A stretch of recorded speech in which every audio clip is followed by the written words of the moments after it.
I started working with highly suicidal people.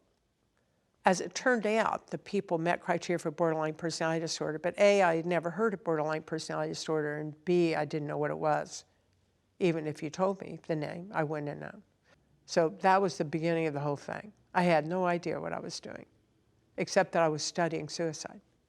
What happened was standard behavior therapy of the 1970s and early 1980 blew up.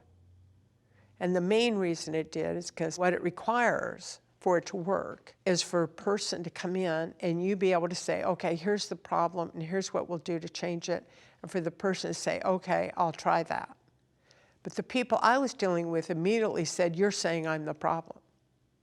And so they were so sensitive to any invalidation or statement that they were the problem that the treatment blew up.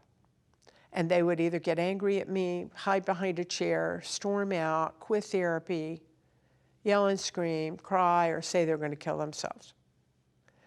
So it didn't take me too long to figure out this was not going to work out. So I thought, okay, we're going to switch to a more acceptance-based treatment. So I'm going to validate and be very accepting. So I tried that. That blew up also, because then the patient said, you mean you're not going to help me?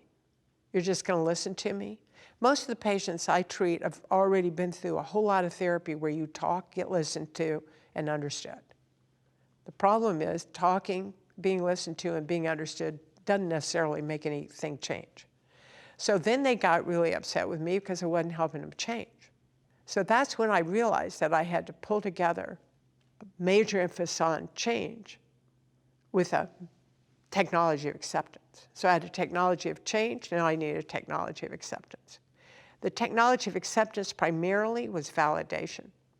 So it's behavior therapy with a huge amount of validation.